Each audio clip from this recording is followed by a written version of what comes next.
ભગવાન શ્રી રામના નામથી સોશિયલ મીડિયામાં એક વિધર્મી વ્યક્તિ દ્વારા અભદ્ર ટિપ્પણી કરાઈ।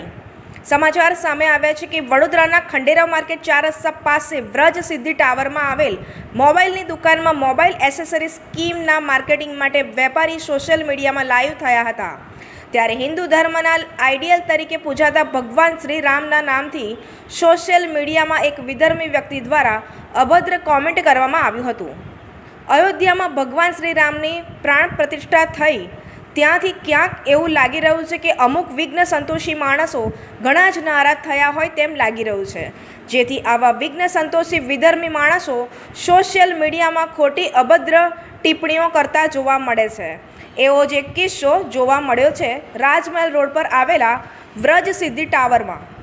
મોબાઈલ એસેસરીઝની દુકાનમાં સોશિયલ મીડિયા માર્કેટિંગ દરમિયાન એક વિધર્મી વ્યક્તિ દ્વારા ભગવાન શ્રી રામ વિશે અભદ્ર ટિપ્પણીની પોસ્ટ કરવામાં આવી હતી। આ જોઈ હિન્દુઓની લાગણી દુભાઈ હતી, જેથી બજરંગ દળ, વિશ્વ હિન્દુ પરિષદ અને હિન્દુ ભાઈઓને સાથે રાખી મોબાઈલ એસેસરીઝના વેપારીઓએ નવાપુરા પોલીસ સ્ટેશનમાં ફરિયાદ નોંધાવીને માંગણી કરી છે કે આવા વ્યક્તિ જે ખોટી કોમેન્ટ કરી વાતાવરણને દોહરાવવાનો પ્રયાસ કરે છે અને ઉશ્કેરણીભરી ટિપ્પણીઓ કરે છે તેને ચલાવી લેવાય નહીં અને આ ટિપ્પણી કરનાર વ્યક્તિ માફી માંગે।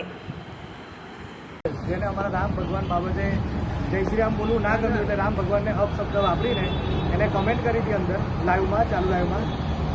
એના પછી આ ઘટના ઘટી, એના પછી અમને એને ફોન કર્યો કે ભાઈ શું પ્રોબ્લેમ થઈ, મને પાર્ટીએ ફોન ઉપાડ્યો નહીં, કદાચ કોઈનાથી ભૂલ થઈ જાય કે આમ તેમ થાય, અમે ફોન કર્યો, એ પાર્ટી જાણી જોઈને ગાળ બોલીને જતો રહ્યો, એના પછી ફોન ઉપાડ્યો નહીં, નંબર બ્લોક કરી દીધો। આમાંથી ભાઈ બીજા ફોન પરથી ફોન કર્યો, એમાંથી નંબર બ્લોક કરી દીધો। એટલે ભાઈ પછી બીજા લોકો અમારા જે સંગઠનના લોકો જે ફોન કરે છે તો મારે ઉપરથી ધમકી આવે છે કે ભાઈ આ પાદરામાં આવી જશે, એ મારું કોલ રેકોર્ડિંગ બી છે, એનામાં તમારે જોઈ તો। અને બીજી વાત, એને આઈડી પછી અનફોલો માર્યું, ધીરે ધીરે લિંક હતી એટલે ડિલીટ કરી નાખી છે। પછી એવું કહે છે મારું આઈડી હેક થઈ ગયું છે, પણ એ વાત ખોટી છે, આઈડી હેક થઈ ગયું, એને કમ્પ્લેન બી નથી આલી, કાલે જ કમ્પ્લેન આલી છે। એટલે આ વસ્તુ બિલકુલ ખોટી છે કે જે રામ ભગવાનને ગાળ બોલે છે તો કોઈ મતલબ નહીં, કેમ કે અમારો નેક્સ્ટ વિડીયો જે હશે એ જય શ્રી રામથી ચાલુ નહીં થાય। સીધી વસ્તુ છે કે એને આવીને માફી માંગવી પડશે તો જ જય શ્રી રામથી આગળ વિડીયો ચાલુ થશે, બાકી તો કોઈ મતલબ નહીં જય શ્રી રામ બોલવાનો। આપનો પરિચય? હું જતીન પટેલ, માર્કેટ 4 રસ્તા પર આપણી દુકાન છે, રોબોટિક મોબાઈલ એસેસરીઝ કરીને। પૂરા પોલીસ સ્ટેશનમાં આવી ગયા છે। હવે એ ભાઈએ તો એફઆઈઆર લખાઈ દીધી છે, પણ અમારી પણ ફરજ બને છે, અમારા રામ ભગવાન વિશે બોલ્યા છે એટલા માટે અમારે રામ ભગવાન અમારા દિલમાં છે, અમે ખોટું ના વેચીએ, બરાબર? એ ખોટા છે।